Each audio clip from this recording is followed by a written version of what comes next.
Are you ready? Agility from the champion. Oh, deep six! That could be it. Delivers this deep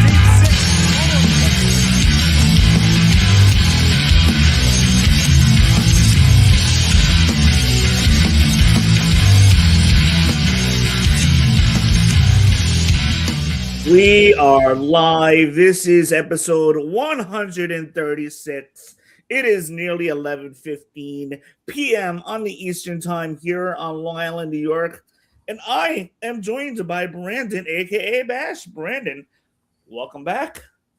Thank you, sir. I am glad to be back and a good Monday Night Raw, to say the least. Yeah, not a bad show. Not a bad show at all by any means. But what a weekend we are coming off of. We had about 12 inches of snow right where I am in the smack middle of Long Island and the North Shore. About 12 inches there. We had some sleet. And guess what? There's rumors of more snow this weekend coming up on allegedly Sunday. They got to stop with this Sunday stuff. I have stuff to do on Sundays. Maybe give me like a work day. So this way I can have a snow day, I would love the snow day one day. Get paid disaster pay, 8 hours for not being able to make it into work, being stuck home due to a store closure. That would be so good right now. But anyway, our store did close yesterday. My job closed on Sunday, so that was good. Yeah, you never know. It's very, very hit and miss. Corporate stores do not close down that easily. Gotta make the money. But anyhow, that was the weekend full of snow and football. Good weekend of football. Patriots got the win. They're going to the Super Bowl, and Denver Broncos probably could have won this game had they had Bo Nix. But then you had the elements that really worked against both teams, and Patriots were fortunate enough to come out on top. Then we had a shootout between the Rams and Seattle Seahawks, which was really good, and that was a tight game. Seahawks look good, in my opinion. I think they're going to take the Super Bowl this year. What do you think? I think a lot of people are going to be riding Seahawks, so I'll definitely sprinkle a little bit on the Patriots. Other than that, I don't know. I really do think Seattle has a lot of the weaponry that the Patriots might be missing. And I think I wanted to say Seattle defense is fantastic, but the Patriots defense was the one that really showed out this weekend. So, yeah, I don't know. Yeah, absolutely. Patriots had their defense showed up. I mean, listen, anybody can lose on any given Sunday.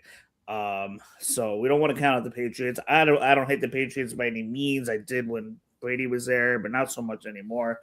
So we'll see what happens. I wouldn't be mad if the Patriots won. Good for them. But anyhow, we have Monday Night Raw to talk about. And we're going to kind of go a little bit out of order tonight. But we have a Monday Night Raw to talk about, which was a very, very good show. For the most part, not bad for a go-home show. A little better than what I thought we were going to get. We had some things going on. They were setting up for the Royal Rumble. They were setting up for next week's Monday Night Raw. They were basically setting up Punk's next feud, which we'll get into in a short while, which will set him up for the next couple months, I believe. Anyhow, we had a very, very good show. What did you think of the show, Monday Night Raw, overall tonight? I think the word finally is the best one word. Someone says use one word to describe. I think finally would be tonight's word that I would use. I think as we speak into it, more and more things that were supposed to happen and could have happened 2 or 3 months ago finally happened. And I'm glad because it it leads up to the next, as you said, couple of months. A lot of good can come from what happens tonight. Absolutely. I want you to describe the first segment a little bit because we had AJ Styles come out and he's addressing the crowd. He's basically addressing his match with Gunther this Saturday, and he's also talking about how he'd like to be a world champion. And once that happens, we saw CM Punk come out and interrupt the segment and take it from there. What are some of the highlights of the key points that you liked about this first segment between CM Punk and AJ Styles?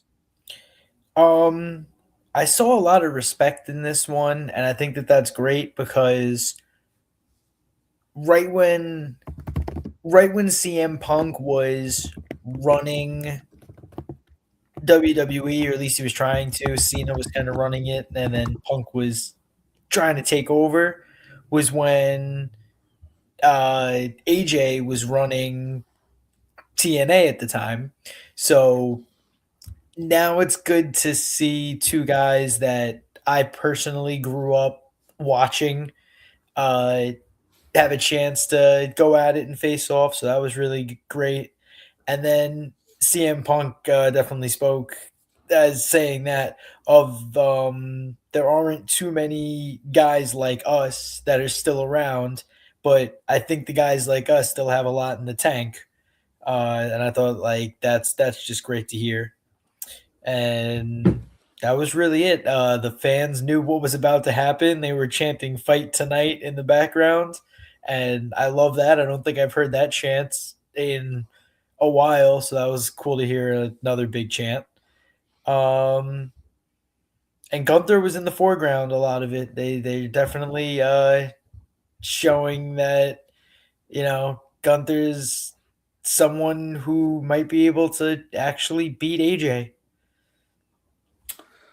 So a little bit later on, because we're going to kind of stick with the chronological order of things that happened tonight, not as it happened on the show, but as it happened and pertains to AJ Styles and Punk. But slightly later on, we have Finn Balor who confronts Punk in the back locker room, and from there we thought, that was a conversation at the moment, a conversation of respect. And Finn basically giving Punk his flowers to his face, but Punk tells Finn to think about your legacy and advises Finn to basically ditch Judgment Day and go out and win the Rumble to get himself another title shot. And what did you think of this little 1-2 minute segment here? I think it was very cool that Finn called it one of the most memorable nights of his life, which was great. And I think that was genuine Finn too. Yeah, that one seemed genuine, at least there. Especially, he at least, as you said, sounded like he was showing his respect and that he wanted to really give him his flowers, but was caught up in the moment and was like, no, I should have acknowledged you as the champion as well and one of the best in the world. So I'm doing it now. So that was at least cool to see. Yeah. At this point, it looked like everything, was really cool. And, maybe. So here's the thing.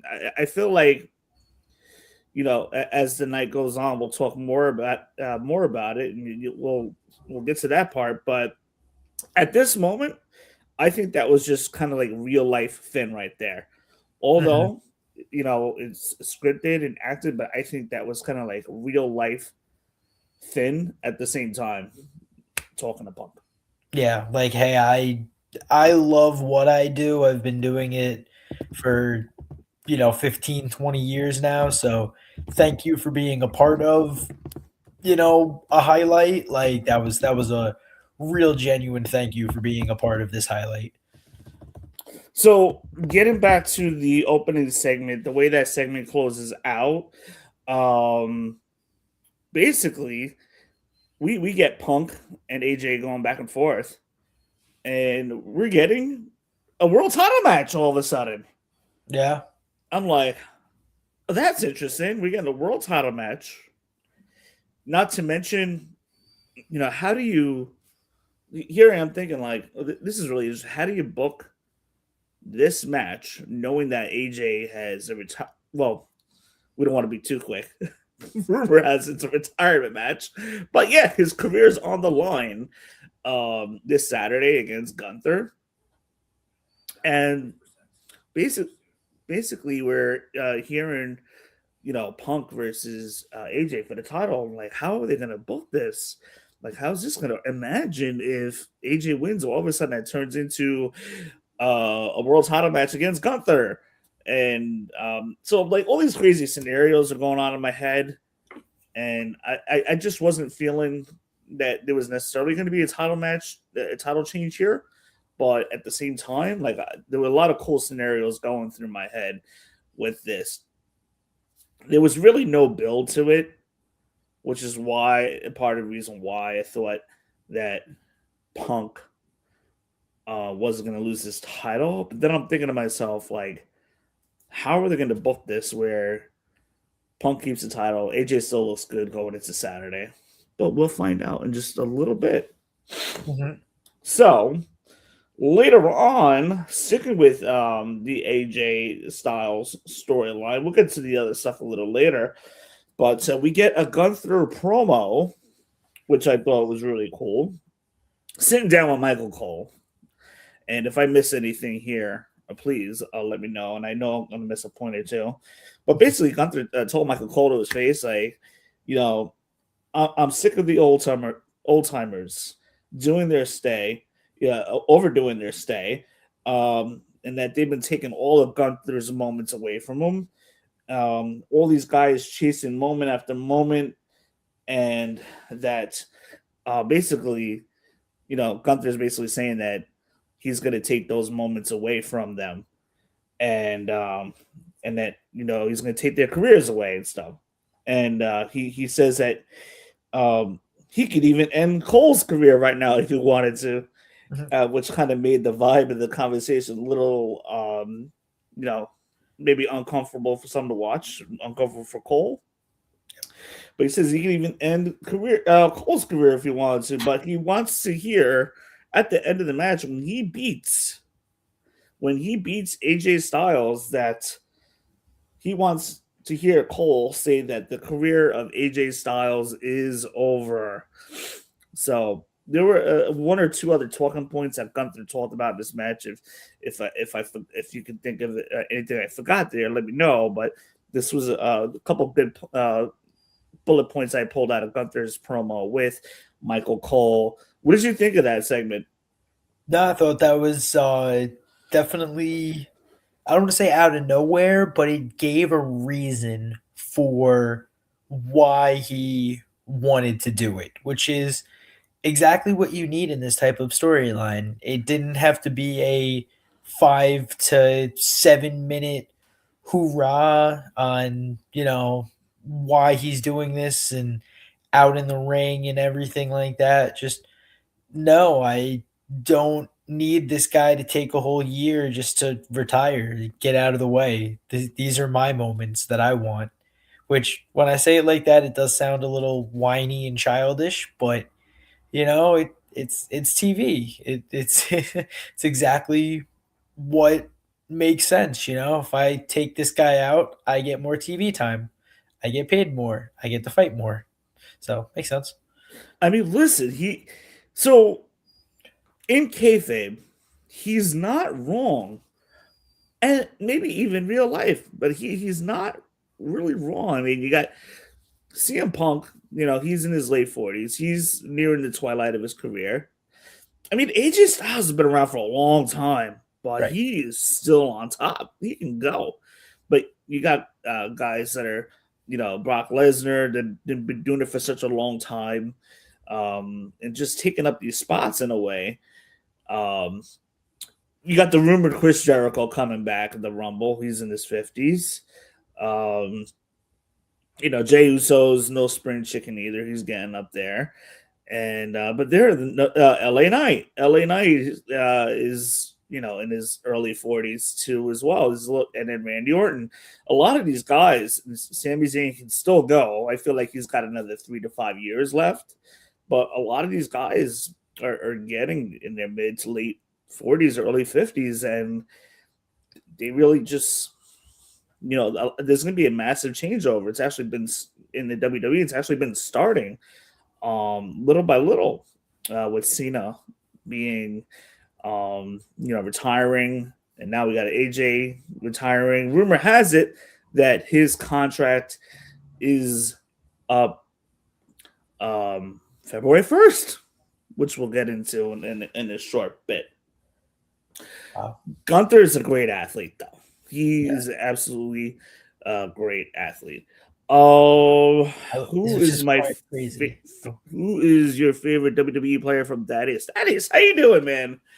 Player. I'm not too sure what you mean. Are we talking about like WWE 2K 25, 26, or favorite WWE talent right now?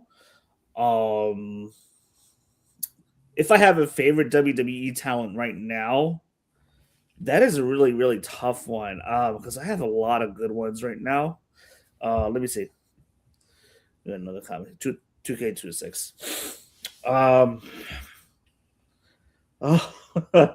He threw me out a good question. Oh, man. I'm not going to use Punk.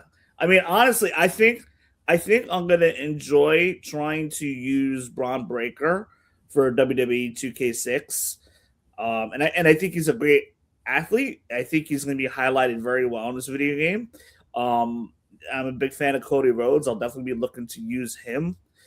And Roman Reigns. I like for the WWE ladies side of it. I'll be looking to use like Roxanne, maybe.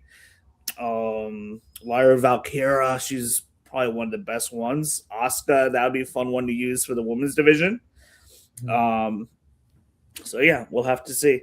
I think you're missing out on. I'm missing out on a lot. There's a lot of good talent out there. I think the fun ones, at least playing the games, and I really haven't played too much of the games, but I've checked a few of them out.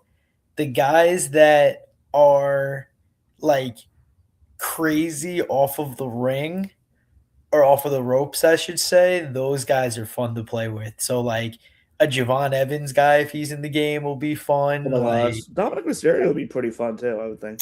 Yeah, Dom would probably be fun. Like any guys that have like good speed, like you said, Braun Breaker, those guys just make the game fun because like there might be like a glitch or two with them. Like they might be too quick or jump really high. Montez Ford might be fun if he's still. Oh yeah, we haven't seen Montez Ford, but he'll still be in the game. He's on the roster. Yeah, Montez Ford might be going to NXT, back to NXT for a little bit. Really? So, yeah, it's what I was reading on the the IWC posted random stuff. I forgot where I saw it from. I think it was maybe Fightful. But yeah, they haven't really gotten much time. So, but we'll see. There was one other segment. We saw Finn Balor then talking to Liv Morgan. As we know, the cracks have kind of been there in a way with Judgment Day. They've been teasing a lot of things with, dissension and, possible, turn. And, you have Dominic on an injury, which he'll be back at the Rumble. I'm pretty sure Dominic will be back at the Rumble. JD McDonough should be back very soon. I don't think his injury, whatever it is very severe. So we should see JD back eventually. We should see Dominic back very soon. So if there were a time to split up Judgment Day, now could be a time to do it. But as we will make note of in a few minutes, they're seemingly not going down that path yet. And if anything, they'll probably do it with the girls. But we see Finn and Liv Morgan talking backstage in the hallway. Liv Morgan saying how she is very concerned about the Judgment Day. She's basically telling Finn Balor, hey, listen, we're family. We're family. And we're Judgment Day. And we want you to win. So Finn Balor has told Liv Morgan it's a little bit more complicated than that. So on that little 1 minute interaction we saw backstage, Brandon, what did you think of that so far? Do you think we're gonna get a split anytime soon? Like they've kind of been teasing, but then the way they're booking, like we fooled, yeah, never mind. Then 1 week, we get the vibe that maybe there might be some dissension, and then maybe they'll split one day, and then the week after, like never mind. That's what WWE booking's kind of been going a little bit back and forth with Judgment Day as far as split teases here. I think that we're going to keep getting the split teases for a while until like the whole group is back.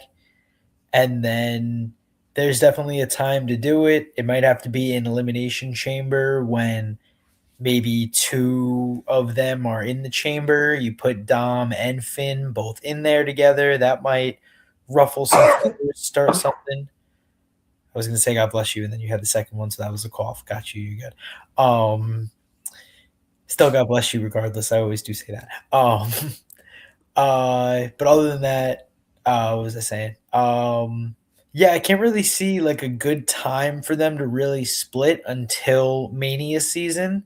So I think, like you said, we're going to get a couple of these split teases. I think tonight might have also – we haven't spoken about it yet, so I guess this will lead into it. But I think tonight kind of cemented where Finn Balor is. So, yeah, let's go there. Where his mind is. Absolutely go there. Let's go there right now. Finish the night, and then we'll go back to the other stuff. Yeah. I like. So we see Styles and Punk. Punk is defending his world title. And let me tell you, I'm absolutely enjoying CM Punk's run with the world title. Because why? He's defending it on TV. Yes. I love it. He's absolutely been defending it on TV. He's been present. We didn't really get a whole lot of singles matches from him too much on Raw or SmackDown, whatever TV show he was on. Mostly been Raw. So he hasn't been on too many Raws as far as it's mostly just promo work. But he's been doing some matches on Raw lately, which I appreciate.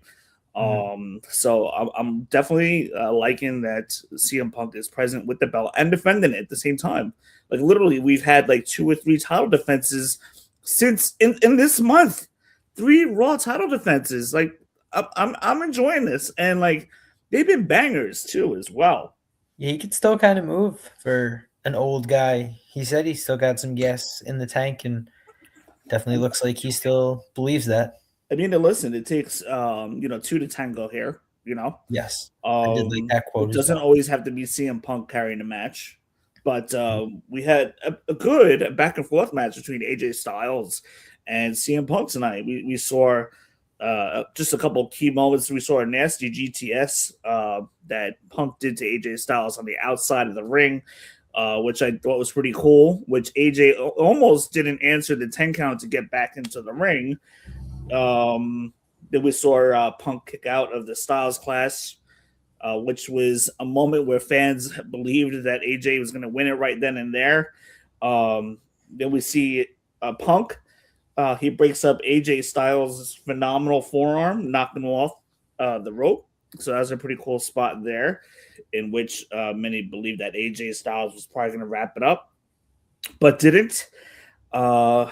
And the 2 of them basically tie it up in the corner when all of a sudden Finn Balor interrupts the match.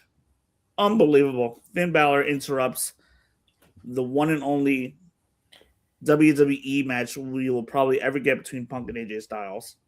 I guessed that too at the beginning. Like as soon as they called it, and you said it a little bit ago of how are they going to tie this together? What are they going to do? I said somebody is going to come into this match. I don't know if it'll be Gunther. I don't know if it'll be Finn.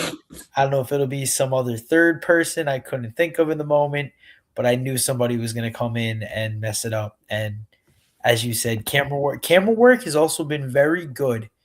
There's been some crazy spots, and they've done very well shooting ways where people come out of nowhere now. And Finn just came out of nowhere, kicked him in the chest. I was like, great, exactly what I thought would happen. Yeah. Oh, and then, not to mention Finn Balor, kicks Punk into the barricade 2 times, gives Punk 3 coup de grace. Yep. So yeah, this is where we're going. I've never So seen that the was barricade. Sorry, I've never seen the barricade break the way that it did, where it like broke off its hinges but didn't like fully break through, where only one side of it fell down. I've never seen that. yeah. Yeah, so like it kind of threw it off the hinge a little bit, but like I was expecting Punk to fully go through. Yeah.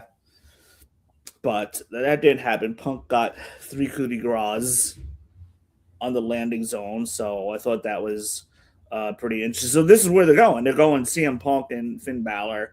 I would say to get us through January, February, and a little bit of March, and that should overlap what they have in store for Punk, whoever Punk's WrestleMania opponent's going to be. But so we already know we're going that way.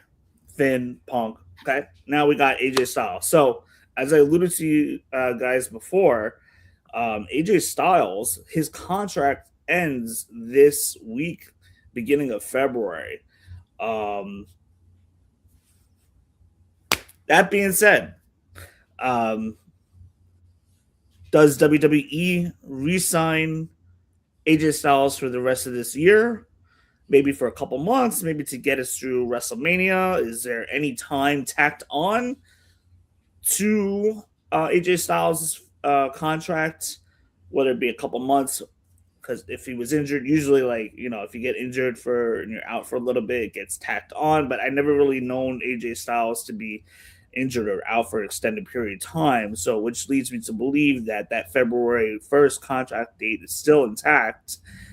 And yeah, as of this moment, there's been no other news. His contract is up February 1st. He is no longer WWE talent. And how convenient of a time that AJ Styles is having a retirement match with Gunther literally 1 or 2 days before his contract is up. So, not for nothing, Fightful was the one that reported that, and I'll take their word for it because Fightful is the most reliable source and really the only source that we'll listen to. So that being said, AJ's contract is up as of Sunday or Monday, whatever, February 1st. I think it's Monday. So unless he decides to resign, AJ Styles' last match very well could be this Saturday at the Royal Rumble, and that's it. And then Gunther will once again have another notch under his belt, having retired Bill Goldberg, John Cena, and now possibly AJ Styles, with the rumor of later in the year of Gunther's future opponent possibly being Brock Lesnar at WrestleMania or Minnesota, or where SummerSlam will be. Wow. Who wants to go to Minnesota anyway? I think Randy Orton is another guy that could potentially be in that wave. There is. I mean, he's been on record saying about a year or two ago that he's got 5 years. Like Randy Orton wants to go till he's 50, and not for nothing. I think I believe Randy Orton because look at Jericho. Look at Rey Mysterio. He's almost 50. Jericho's over 50. So I believe when Randy Orton says he's gonna go, he wants to go to 50. I actually kind of believe him. I'm more surprised with the coming back from the major back surgery because Ray and his knees are bad, but he's somehow been able to keep his back okay. Jericho and his hips are bad, but he's been able to keep his back okay. So it's like it's the back is very tough coming from someone who, as a 27-year-old guy, everyone goes, "Oh, you're too young to have stuff." I've had sciatica for the last 7 years now. It sucks having back pain. So his surgery and still doing RKOs and flopping on a mat the way that he does, I'm surprised he wants to go another 5. That's pretty crazy. But hell, power to him if he could do it. Yeah, absolutely. I'm surprised you heard me that whole entire time because I had my microphone all the way up. Your Unless I'm out of position, but No, your mic doesn't do anything. So I don't know if either the setting that you have, it doesn't turn it off or do anything, but yeah, no, it doesn't change the sound at all. interesting. Interesting. But yeah, so that's what we got for AJ Styles. AJ Styles potentially last match is this Saturday.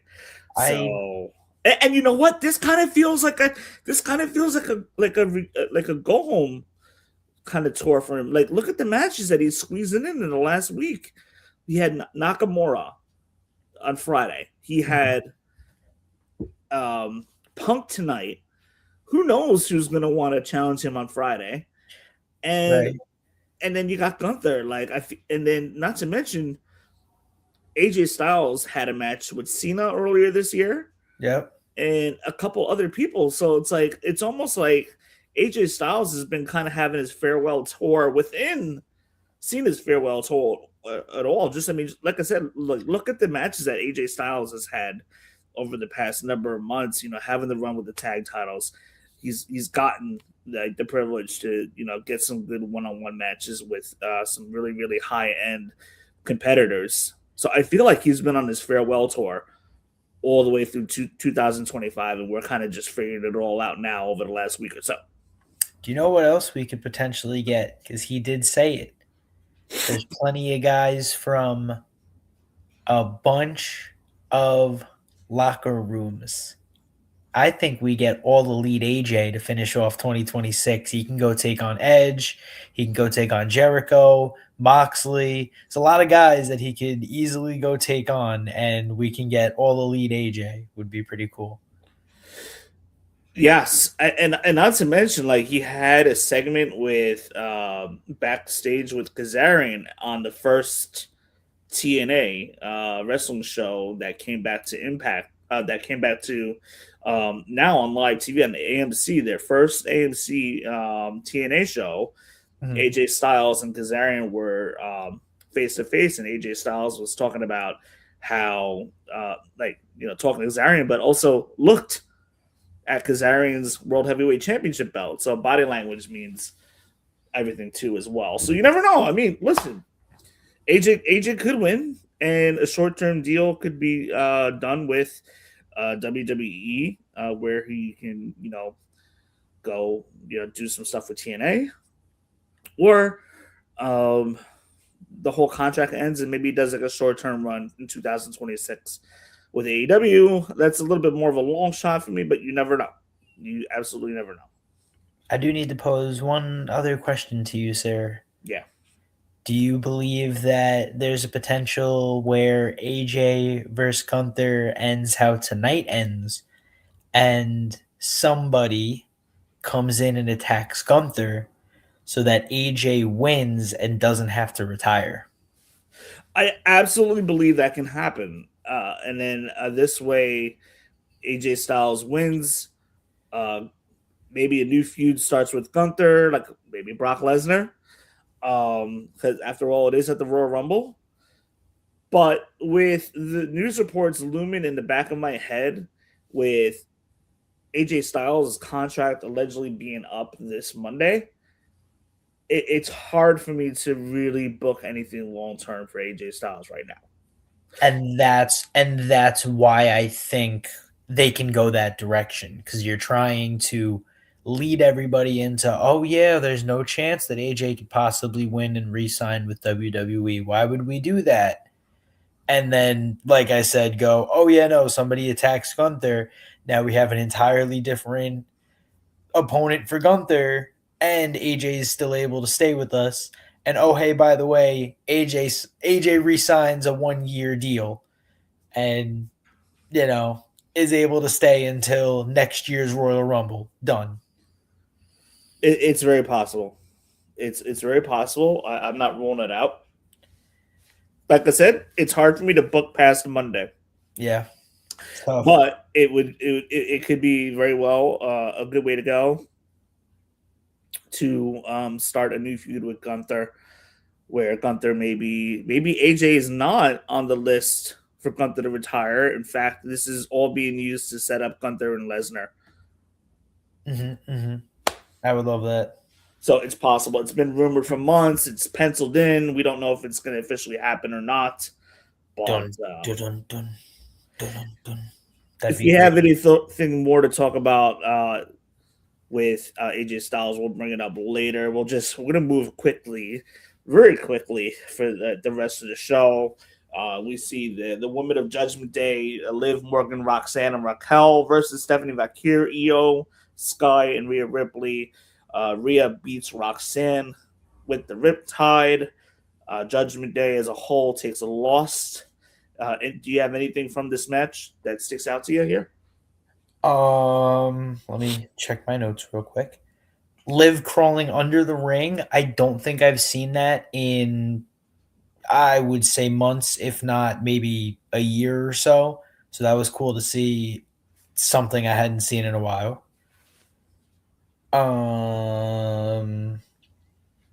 No, a lot of counters, a lot of double moves. That was very cool. Using people to attack people and everything. That was nice. Yeah, they had a good, paced, 3-on-3 match going on. Yep. And I'll keep this as PG as possible. A lot of booty showing in the match, but yeah, it's nice seeing. Again, as a 27-year-old male, nice to see that in this 6-woman tag match. Alrighty. You said what stuck out to me. Kids, earmuffs, please. The Vision comes out. Not during the women's match. No, I'm just like, No. that would be great. Yes. It's such a weird segue. The Vision comes out. Anyway, the Vision the group comes out, and Breaker. You're booing, and I haven't even said anything yet. That was great. Great way to start. Paul Heyman should just always have a mic on him, just at all times. Oh man, Paul Heyman, he makes everybody look like amazing, Oh, yeah. But the Vision comes out. And basically the whole purpose of this was to have Braun Breaker and Adam Pearce face to face. Who knows what that phone call was that Adam Pearce received last week? It could have been from a higher up. Storyline wise, I guess it's kind of left to our imagination who it was that talked to Adam Pearce. Maybe wasn't happy with Adam Pearce, because Adam Pearce comes out this week and was basically like a complete 180 of himself compared to last week and the week prior. But Breaker is basically out there face-to-face meeting with Adam Pearce, and we see Adam Pearce apologizing and puts the Rumble, the Vision back in the Rumble individually. And then we also see that he apologized and mentioned how Austin needs a chance at redemption against a Hall of Famer, one being Rey Mysterio, because of what happened last week, where Adam Pearce had put the brass knucks down on the ring apron, where Rey Mysterio got a hold of it and costed Austin Theory to lose that tag match last week. So Adam Pearce made good for that. We saw a slightly different Adam Pearce. So in kayfabe storyline, he must have gotten in trouble. By who? I couldn't even tell you. But that led us right into Rey Mysterio versus Austin Theory, where Rey doesn't come alone. He's with Dragon Lee and Penta. He loses to Theory tonight. Theory gave a vicious curb stomp to Rey Mysterio, as Rey Mysterio was distracted by the Vision coming out and fighting Dragon Lee and Penta on the outside, and which basically led to the Vision laying out Rey, Penta, and Dragon Lee. So the Vision stood tall there. Nobody came to the save of Penta, Rey, or Dragon Lee. So is it possible that maybe Adam Pearce turns into a heel GM and joins the Vision?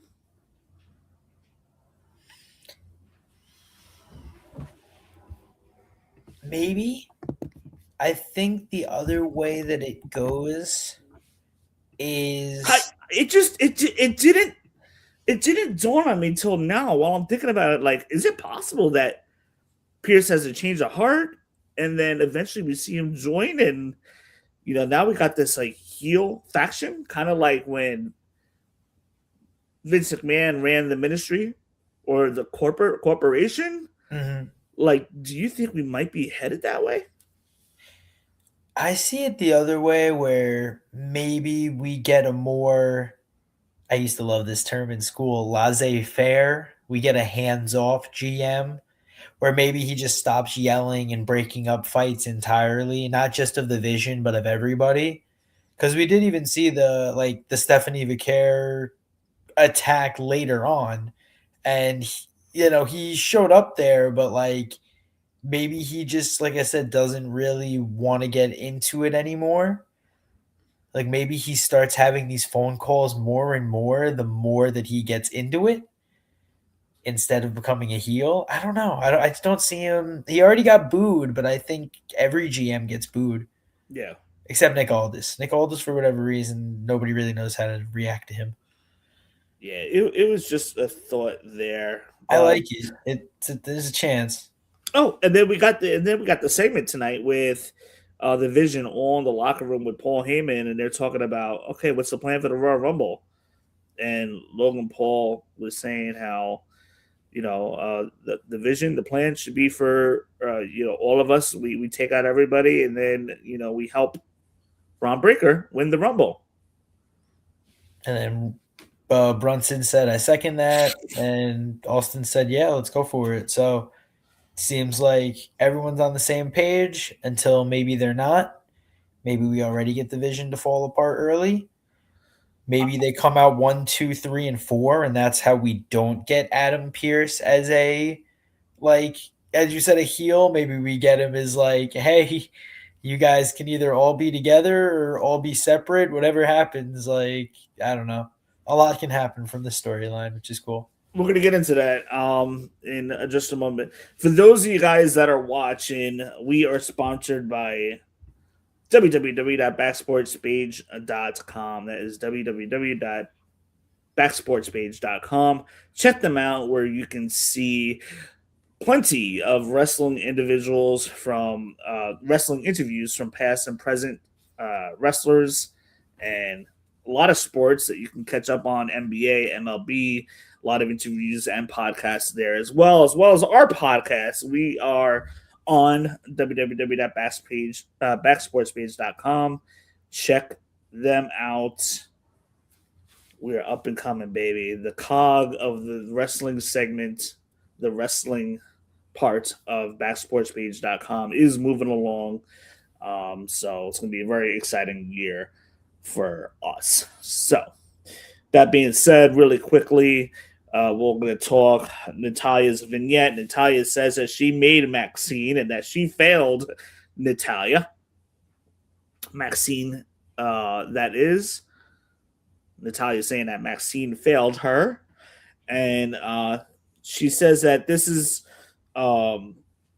basically Natalya saying this is a whole new Natalya. She doesn't even want to be called Natalya anymore. She wants to be referred to as Natty. And that when she's done with Maxine and teaching her a lesson, that she's going to be coming for all, because Natalya elevates, but Natty designates. No, it wasn't designates. Decimates, yes. Darn spell check on my phone. Yes, like, that's right. Good save. Like designates. What? Designates. Yeah, decimates. Designates a butt whooping. That's what she designates. Oh man! So it'll be interesting. It's something for Natty to do. She's a great woman. In real life, got to meet her, and yeah. So I'm glad we get to see a little bit more Natty on TV, and hopefully that Natty's taken a little bit more serious. So. And we saw Stephanie attack Raquel as Raquel's looking and yelling for Adam Pearce. Officials break that up.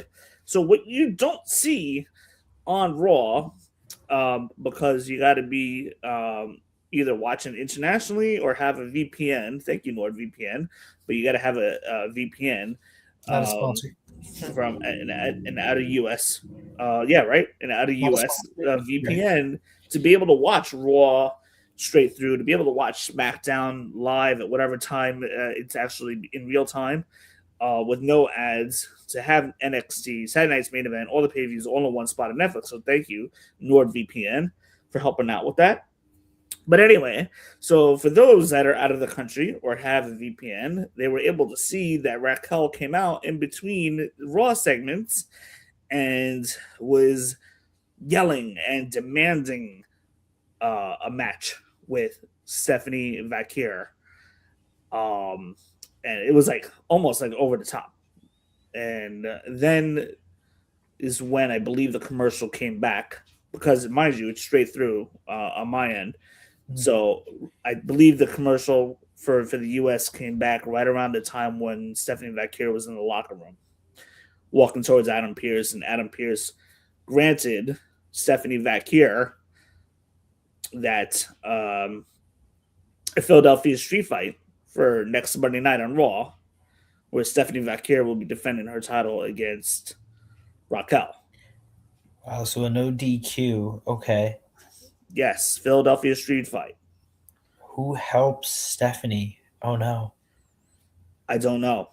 But keep in mind, the rumors have been swirling around like crazy that quite possibly Liv Morgan could win the Royal Rumble.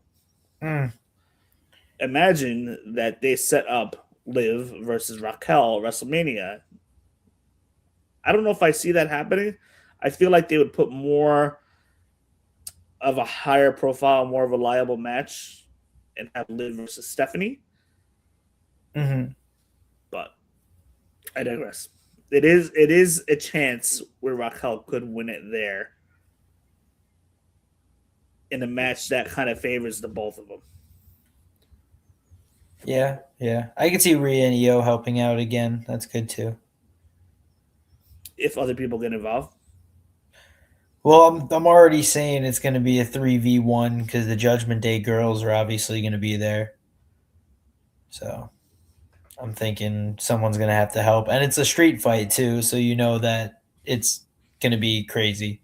Yeah. So and it's in Philadelphia, so you know tables are going to be broken. Yes. Tables, kendo sticks, the Slim Jim tables, that is. The Slim Jim table's right. Nah, I can definitely see this turning into the same 3v3 match that we got anyways. Yeah. But with, like you said, kendo sticks and chairs, yeah. I mean, listen, Raquel's been featured very heavily, and like she's been presented very well these last number of months. I mean, honestly, it wouldn't shock me if Raquel does win here. I'm just curious to where they're going to go after that. But the last match, we're not going to really talk too much about it because I really want to get to the Royal Rumble predictions really quick. New Day versus Americanos versus American Made versus Alpha Academy, Otis and Tozawa. Tozawa really showed out tonight. Like he is so much better than what people give him credit for. Not only does he hold it down as far as the comedy part of WWE with R-Truth and stuff, but Tozawa can work. Like he can go in the ring. Tozawa is one of my favorite athletes to really watch. Like when they give him match time, like his match with Gunther a couple months ago was absolutely phenomenal, and I believe we talked about that. Yes. Grayson Waller gets thrown out for interfering in the match. But then we see Otis and Tozawa win the match with Tozawa delivering the senton. And now they are the new number one contenders. We're going to see Alpha Made versus the Usos. And there is my finally. I have been clamoring since we came back on the podcast that Otis deserves something. He does. And I'm so glad that at least I don't expect them to win. I think that the Usos are yeeting across America right now, and now yeeting across North America, mind you, and yeeting in Europe for the last 2 weeks prior. So now they have yeeted in 3 different countries over the last month with the belts. So yeah, I think they're gonna ride this for a while. But at least you give the chance to Otis and Akira, who really showed out tonight against 3 other worthy tag teams. All right, so here we go. Royal Rumble predictions. This is like my favorite part of the night that I've been looking forward to. Royal Rumble predictions.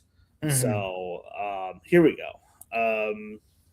I mean, the writing's on the wall. Kind of. Could Sami Zayn beat Drew McIntyre? Yes. Could there be? But I don't. I don't think that they're gonna go in that direction, considering how SmackDown left off. I'm sorry, how Saturday Night main event left off with Drew laying out Cody and Jacob Fatu. That feud is not over by any means. Mhm. So I'm sure there's going to be some kind of interference or something. But I just feel that Drew is gonna win against Sami Zayn. It'll be a great match, but I have a feeling Drew's gonna retain in Saudi Arabia. What's your thought on that? Yeah, I don't think you give. Do you take away the belt from Cody? No, because you know what? Sammy is very favored, and then it leads to Drew getting it back at another time, and then they just keep kind of trading it off, but keeping it hot. So, you know what? Yeah, let's give it to Sammy. I'll be devil's advocate. Give it to Sammy. Drew shouldn't have won in the first place, and Sammy wins it in Saudi Arabia, where the people absolutely love him because I forget how, but he has some background or something. That's why he always wears the scarf and everything. Got you. Um, wasn't there another singles match? Oh yeah, okay, obviously. AJ versus Gunther. We already talked about that an extent. I mean, No. they could do anything here with AJ and Gunther, but like I said, knowing that in the back of my mind, as to the consistent news that a lot of people are reporting that AJ's contract ends February 1st, it's hard for me to book past that right now. Although I do believe what you're saying that they could absolutely do if AJ does do some kind of short term extension that we don't know about, or that we're not really supposed to know about anyway. But other than that, I have a feeling AJ loses this Saturday night, or Saturday afternoon. Mm-hmm. No, I do believe there's definitely a good shot that somebody interferes and we get to see AJ in WWE for the next 11 months because he deserves. I mean, at least for the majority, I would like to see AJ on my TV. I mean, he says he's going to. So he said he was going to retire in 2026, but he never said when. He never said if he was going to do an all-out tour.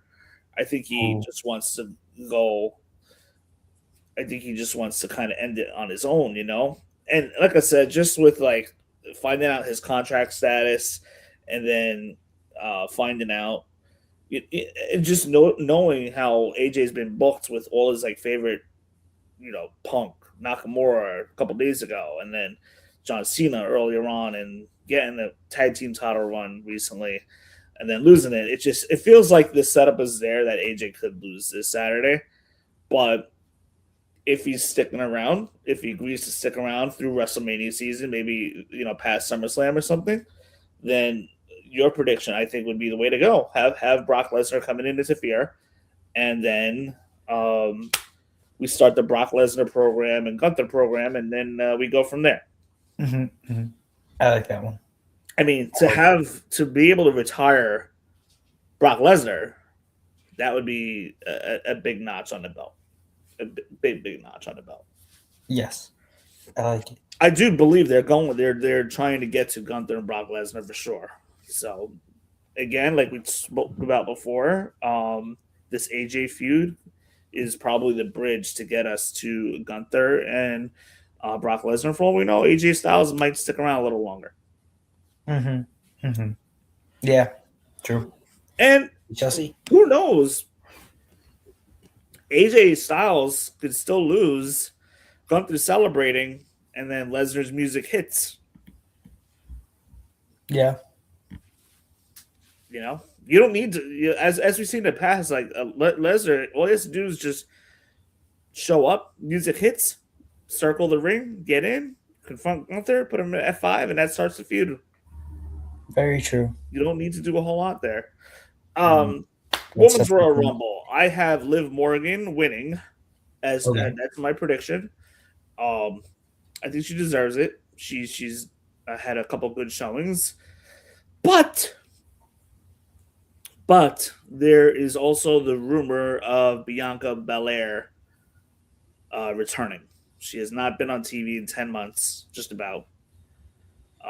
Finally returning. And some people think that she might even be the favorite. Or Liv Morgan and Bianca Belair could take each other over the top rope and be the two winners, co-winners of the Royal Rumble this year. Hmm. And they each choose their champion. I think it's easier to have Liv win the Elimination Chamber and take on Vicaire if she still has it or whoever has it. And then have Belair win the Rumble? I think it's easier to have Bianca Belair come back, surprise everybody with a comeback. Go And against as part- Jade. Exactly. I think that a lot of times what they try to do is give a reason without having to give a reason. Now, obviously, the attack becomes Bianca's reason to take on Jade regardless. And like I said, you have the women's elimination chamber match, which also makes sense because there's more Raw talent anyways that could win in an elimination chamber match and take on that champion at WrestleMania, which should be Liv winning that. That's my guess. I do like that idea for sure. I do like that idea. Many people talking about Liv Morgan being the favorite of the Rumble, but then also there's that Bianca Belair factor, which would make a lot of sense. And then plus, if you have Liv win Elimination Chamber with Raquel already champion, you're not. If they go that route, you're not rushing Liv there. So it's not a rushed storyline if they happen to do Liv Morgan and Raquel. I'd feel like it would be kind of rushed or a little too early. Like we're giving away a story a little too early, you know? Right. Say, Exactly. Yeah, I like that. I do like that. That very well could be. Men's Royal Rumble. Mhm. There is a lot of possibilities, and keep in mind you have the Elimination Chamber option as well. The men will have their Elimination Chamber match. There was a vignette tonight with Oba Femi. Oba Femi will be making his official main roster debut. Where he's going to be, we don't know. They haven't told us Raw or SmackDown. I think that's for a reason. But before time runs out on Instagram, those of you guys that might be watching on Instagram, switch over to our YouTube page as we're going to go over just by a couple minutes. But Instagram is going to get cut off within the next 30 seconds. Make sure you switch over to YouTube. Okay? Those of you guys watching Instagram, switch over to our YouTube channel now. It's right there, Aftermath Pro Wrestling Podcast. So this way you can catch the rest of this conversation that we're having of who wins the men's Royal Rumble. Instagram is cutting off in 10 seconds, and you can continue watching us on YouTube. Just want to give you guys a heads up. That being said, men's Royal Rumble, Oba Femi did a vignette. WWE has not told us where he's going to go, Raw or SmackDown, which I find really interesting. Some people think he might go to Raw. Some people may think he is going to go to SmackDown. I think, as of this second, it probably makes sense for him to go to SmackDown and feud with Drew McIntyre at WrestleMania. It has been reported Obafemi is in line for a big match at WrestleMania. I think you gotta have Obafemi in his debut match. They've been showing vignettes for this guy through all of January. You know they're gonna do something big for him. I think you gotta have Obafemi come in and clean house somewhere around number like 15 to 18 and have him clean house and win the Royal Rumble. I think that's really your move. Because keep in mind, you have the Elimination Chamber option to establish your other main event for WrestleMania, which is a good thing. I think you got to have Obafemi win, but now you have the option where, okay, maybe Braun Breaker wins it because WWE has also been on record saying that when Braun Breaker wins, we want it to be on the big stage. It teased it really well at Monday Night Raw. That was a pretty big stage. Mm-hmm. But could that big stage be at Royal Rumble where he wins and gets his rematch against Punk? Or do they just go in a completely different direction that we don't even see coming and go against Drew? But I don't think so. I think it would be a rematch against Punk. I think you have to have Braun Breaker win the Chamber and then earn the right to face Punk at Mania through there. And I think you got to have Obafemi win the Rumble. This is where you're highlighting your two major superstars that are going to be your major superstars between now and WrestleMania 50 and beyond. The only complicated thing we have with that is now Drew McIntyre is tied into a feud with Cody Rhodes and Jacob Fatu, which very well, rumor could be a triple threat. Maybe they do a triple threat at Elimination Chamber, and then they have Drew McIntyre's Royal Rumble winner waiting for him at WrestleMania. What do you think? There's just so many different ways it can go here. I've been juggling this one for a while. I personally think that if you start teasing people, they're most likely going to do well. So I love the Obafemi, and then I keep seeing Roman Reigns, and he declared for the Rumble, which is great. I think. See, the thing with Roman Reigns is if he wins the Rumble, like I feel like it would be forced. I feel like it would be forced if Roman were to win the Rumble because he hasn't been there in months, and I think if anything, Roman Reigns is probably going to go after the Vision anyway, and somehow Roman's going to feud with the Vision and maybe have a match with like Bronson at WrestleMania or something. But go on. Well, that is why I do think that Roman is going to throw Bronson out and start that type of feud for some way. But I also don't see – then he could get traded to Raw because obviously his brothers are on Raw now, so he could get traded, which would be cool. Yeah, because, WrestleMania season, as soon as Royal Rumble's over and we're entering WrestleMania season, there's going to be a lot of crossovers. Yeah. Like a lot of back and forth. But so yeah, I don't know. I do like the Obafemi poll. I think that makes sense.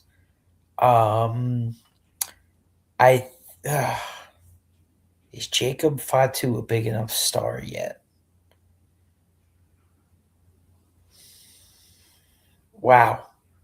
I really haven't thought too much about the Rumble, to be fully honest. Like I'm excited to see who wins, and I can't wait for the storylines that come out of it. I just haven't really thought of a winner yet for it. Yeah, I mean, there's a lot of options. I mean, you could even throw Jacob Fatu in as the winner. And this is just a long shot. I mean, a long shot. But you could even throw Jacob Fatu in as a winner and then have him challenge like CM Punk or something like that, or challenge Drew since he's already. Jacob Fatu wins, challenges Drew. Somehow Cody Rhodes inserts himself into that match, making it a triple threat match. Mm-hmm. So they could absolutely do that. Or vice versa. Maybe Cody wins a third time, challenges Drew, and Jacob Fatu finds his way into the match. A lot can happen. If you need a name right in this moment, I think the smartest thing is go the way that they're already trying to make us think. Go with Braun Breaker. But have two members of the Vision be in the final four. Somehow. And see what they can, do with that.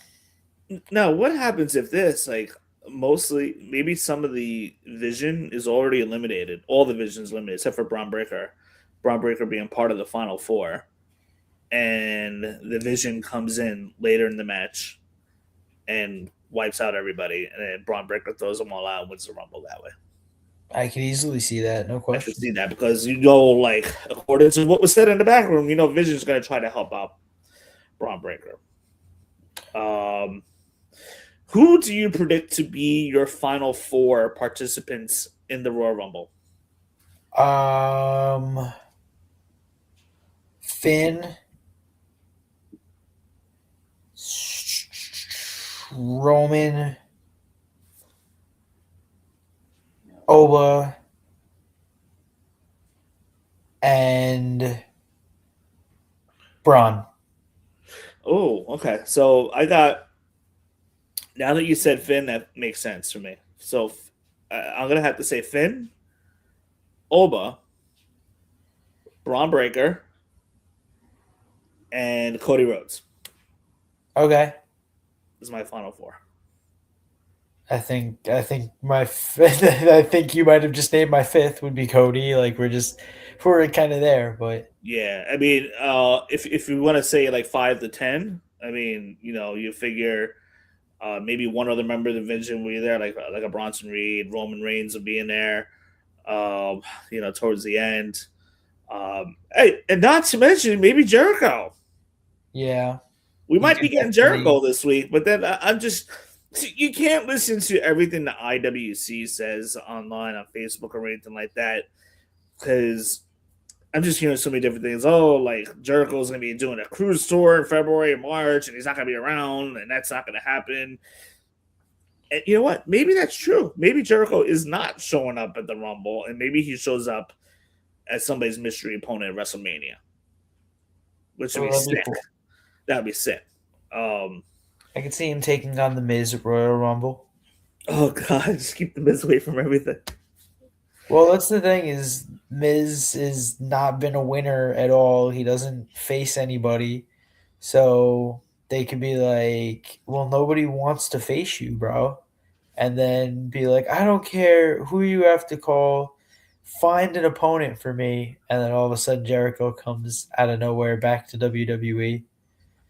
And is like, I'll take you on. I don't give a damn. You suck. That'd be great. And you know when Jericho comes back, they have to do this right. They have to do this right. They have to play the Judas theme song. Yes. 100%. It's going to be, honestly, it's going to be an immediate fail for me. Immediate fail if they don't play the Judas song. I don't. It is his song, so it is his song. Who has the rights? But because Jericho has the rights, so it's not anything complicated. With WWE has to lay out tons of money to get a theme song from a real music group, like Punk has with Living Color, and right. Becky Lynch has a legit music group doing her song, and Rhea Ripley. This is Jericho's song, so. I'm sure that would be part of the contract that WWE, Chris Jericho would obviously keep the rights for that song. He'd have to, trademark that, with WWE being allowed to use it during Jericho's tenure. But regardless of how that politicking works, Jericho has to come out to Judas, hands down. We need to see AEW version of Jericho, if not slightly different Jericho than what we've seen. But we cannot be seeing Jericho presented on WWE TV like he was presented 10 years ago. It can't happen. I want to see something a little fresh here. So, who is your guess for a surprise? Is Jericho your one guess for a surprise, or do we have any others? no, we have others. I mean, I don't think it's really surprises anymore. Like, people kind of just been blurring out names over the past couple of days. So on the women's side, I have Paige coming back. Nice. My dark horse surprise, though, that nobody's talking about. Could we see finally Dr. Britt Baker? Ooh, probably. Could we see? I'm not saying that's a possibility or anything like that, because we really don't know what her contract situation is. But a lot of these people in AEW, they're just sitting home doing nothing. Like Britt Baker, been sitting home doing nothing for a while now, and they're number stars that have been sitting home doing nothing. So we could see Britt Baker. I believe Tiffany Stratton's coming back. I believe Bianca Belair is coming back. So I think this is going to be a Royal Rumble for a lot of returns. I wouldn't be surprised if they throw in a veteran like Trish Stratus or Molly Holly in there. But for the men's side, as far as a return goes, well, we already know Obafemi, that cat's out of the bag. Quite possibly Chris Jericho. We could very well be seeing Evil, who was just signed from New Japan. WWE signed Evil, who's coming over from New Japan, so he could make his appearance. We also could see Powerhouse Hobbs in the Royal Rumble, or if not, one of those guys debuting on Monday night or Friday after Royal Rumble. Powerhouse Hobbs would be under the name of Royce Keys. Sure. I know. WWE, so it was a little weird how I liked Blake Monroe's name, Mariah May. I liked it. I would have liked to have seen her keep her name, but now I'm used to Blake Monroe. AEW, they changed it from Ricky Starks to Ricky Saints. I guess I could live with Ricky Saints now, but I would have liked to have seen him keep his Hobbs name and just use maybe Royce Hobbs or something like that. At least kind of keep it kind of the same. But I just don't like when WWE just takes talent from other companies that are well known and just changes their name like that. And I'm not really a fan of that. I don't really like the name Royce Keys. I'd rather have him maybe Royce Hobbs or something, or just keep his name Powerhouse Hobbs. Just leave it alone. I think the Powerhouse Hobbs, it fits him very well. We've been used to seeing that on him with that name for 6 years. Why are you gonna come in, sign to a WWE deal and change his name altogether? I don't like when WWE does that. Yeah, it's always pissed me off. Same with WWE talent going to AEW, but I get it. Those WWE names are trademarked. Yes. So when Bayley leaves WWE, she's probably going to be called Pam or Pamela something. Who knows? Because her real name is Pam. So makes sense. More than likely, Bayley will probably be ended up in WWE sometime in 2026. Maybe we get a surprise return of Kevin Owens. Maybe. I'm not even holding my breath on it. I think we see Mr. Iguana, by the way. Okay. Just a random. I keep seeing videos of him, and I just think it's hysterical that this guy has a random iguana puppet coming out of nowhere. How about Chad Gable? Oh, I think Because Dominic, I think, is due back. I think he's ready to come back, and then Chad Gable should be back anytime soon. I Very think soon. El Grande Americano comes out at number 11. Chad Gable comes out at number 12, and they have a face-off. Oh, that would be And interesting. I really need that. I don't know the numbers exactly, but like Yeah. I really need that where they come in not simultaneously but back to back, and it is just the funniest thing where they're just staring each other face in face and do like the Spider-Man meme or something. Like, how are you here? Like, what's going on here? If that happens, Michael Cole is going to be loving that Oh yeah. because of his comments that he's been making for weeks now. And then you know what else could happen too is either Rayo or Bravo could come in, get eliminated, and then Tyler Dunn or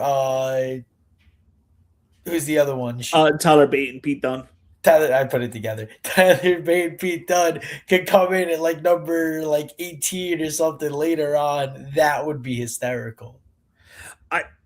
Imagine if they presented to us as the current El Grande Americano, and then Chad Gable also comes out as Americano, and then you have the two Americanos Yes, going no. at each other. Chad Gable was never Americano. Americano has been his own person. Americano has never been Ludwig Kaiser. What are you talking about? El Grande has never been two people. What do you mean? Oh God, this is the stupidest thing. Might as well bring back Shark Boy while we're at it. Oh, I know. Honestly, like it's very ridiculous how they have Pete Dunne and Tyler Bate. Like, I wouldn't say pigeonholed, but we know that they're the other like lesser, Americanos, the Rayo and whatever you want to call them.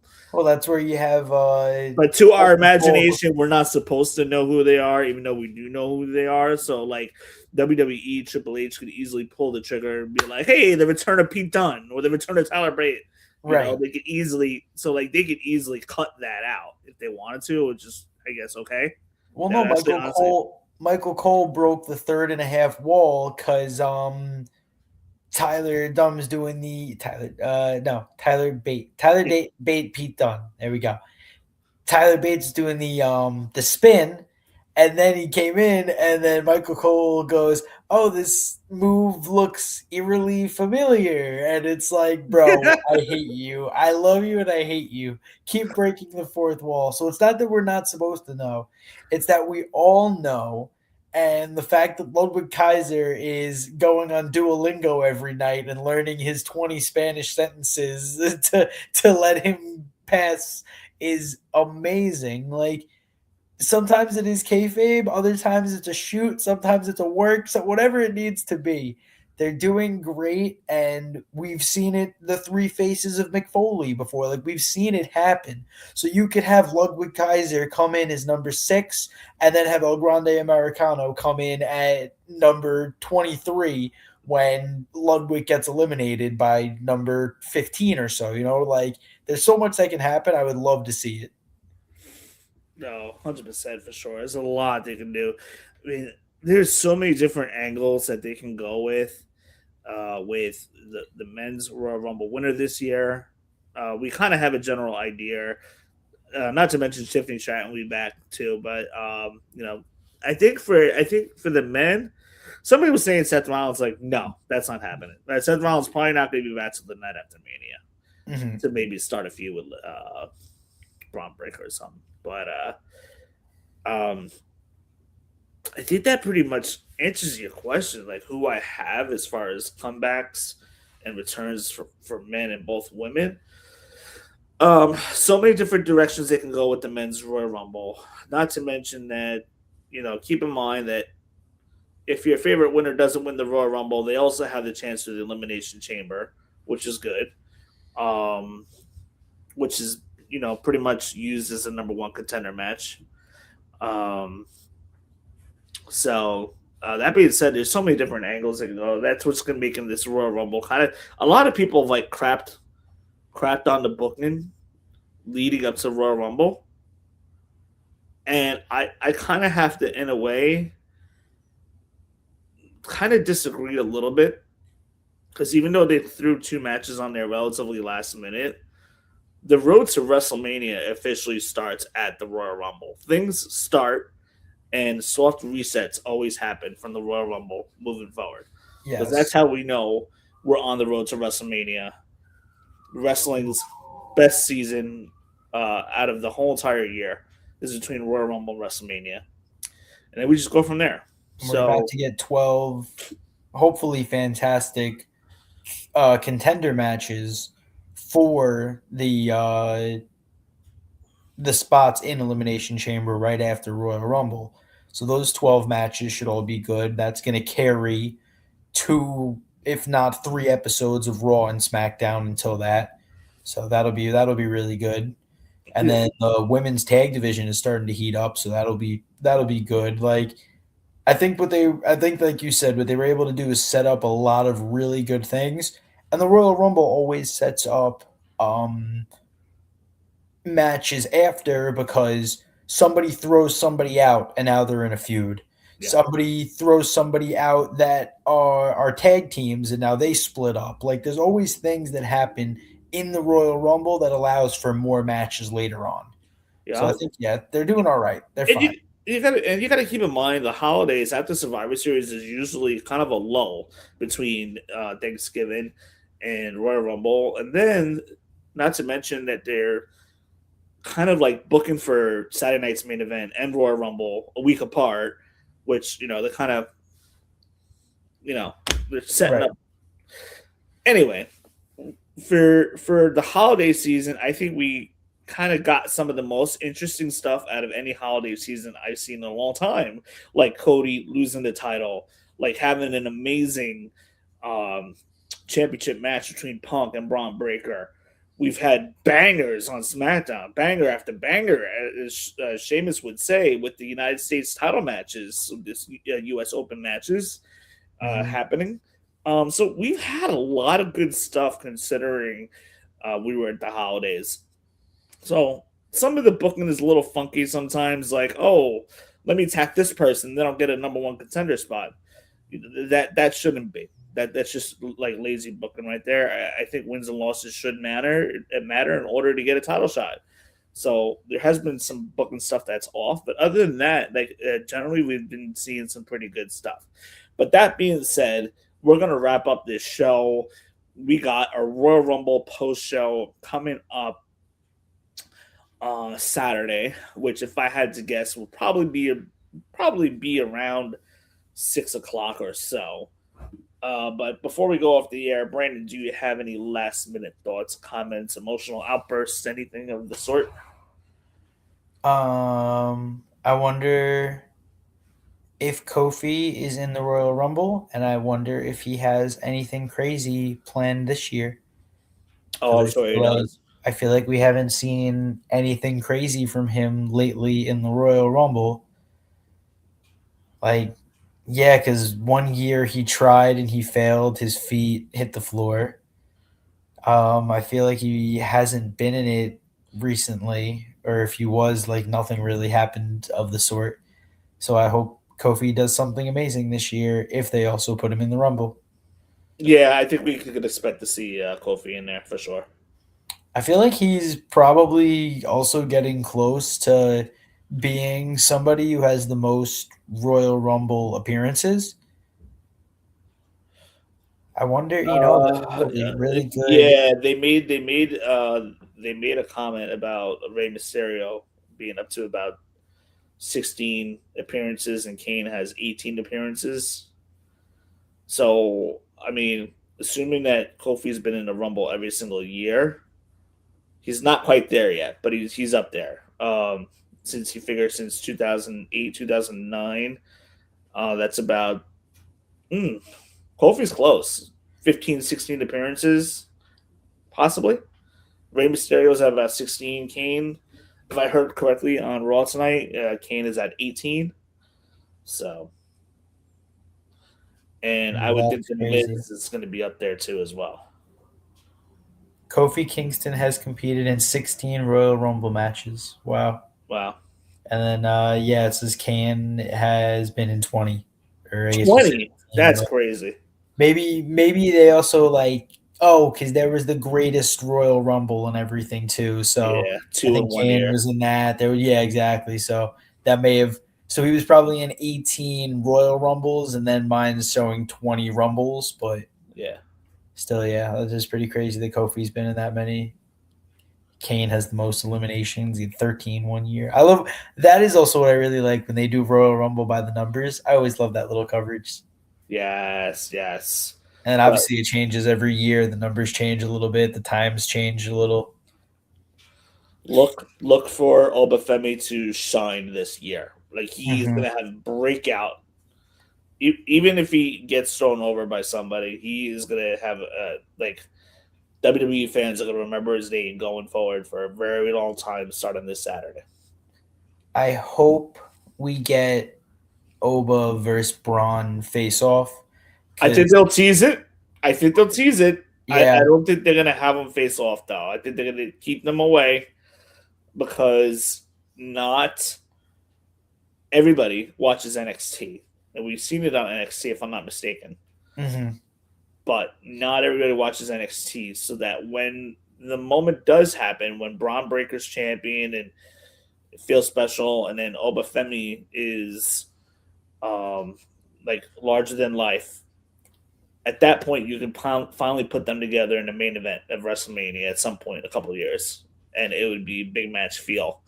So I'm not too sure. I think maybe they'll tease the face off.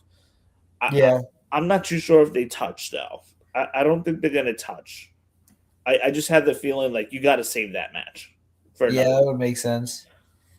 But I feel like them two together would be, as Biggie would say, big meaty men slapping meat.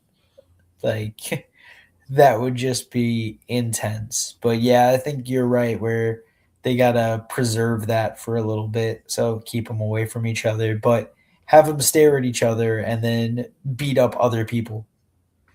Yeah, I agree. Can't So wait those for this of one. you guys that are watching and that hung around this show, thank you so much for hopping on. We will be back after Royal Rumble's over. I'm sure we're gonna have a lot to talk about, but we'll be back after Royal Rumble is over to talk about the road to WrestleMania. And I can't believe it. We're literally inside 80 days. We're exactly 80 days away from WrestleMania. And I'm about to get ready to buy my plane flight tickets very soon to Las Vegas. Very excited. Got my Mania tickets already. Got my tickets for the Sphere, by the way. I'm going to go see Fish. Wow. I heard my seat kind of has some obstructed viewing. So I'm not really too happy about that, but I also got in for a good price, and I know I'm going to see a good concert. So that's going to happen. WWE World is going to happen for sure. Not to mention Raw, maybe NXT, who knows? But I kind of want to just, when I get there, kind of just chill, maybe play a little roulette, but a little European. Don't do the American roulette. Your chances of winning are even lower than European. But I digress. I thought European roulette was the one with the gun. No, that's Russian roulette. Yeah. So European roulette, the difference between European and American roulette is the American roulette has the extra space. It has a 0 and 00, which then knocks your chances down even more to hit a specific number. I think your chances to hit a particular number goes down from 5% to 2.5%. With that one number added on. So European roulette has the 1-0, and then American roulette has the 00 and 0, which is why European roulette you have a little bit of a better chance to win. And yeah, I'll be betting on second, third, and third, and that gives you 66% chance of winning. There's also like different ways, but anyway. I play second, third. I don't want to be giving people that are watching right now my tips on how to win roulette, but I've been let them hear. I have been doing a I'm lot big of second, research. third guy. I am going to beat the house in Vegas. Telling you right now. Yeah. Make back that overpriced ticket. Yeah. Imagine Dual overpriced ticket because I it can't is imagine fish at the very- year was too cheap. very possible. I am leaving myself at like maybe like a $300 budget tops. Yeah. So I'm expecting to triple that at minimum and then walk away. So Yeah. we'll see. If they do 100 a day, you're good. Yeah. You don't want to sit at the table for any more than 15 spins or so. Yeah, that's a rule of thumb. And then they say if you make like 10 or 20% of your money, then get out like right away. Because then hot streaks are there, but then cold streaks are there. And that's how the house gets you because they have you hooked in and what have you. So, but anyway, roulette is definitely happening. Can't wait. And hopefully some time in the sun and, relaxing and, chilling in the pool, the hot tub, and what have you. 11 and a half weeks. Crazy. No, that's wild. And I got to start booking everything quick. To those of you guys that are watching, thank you so much for hopping on. And we will see you guys more than likely next Monday.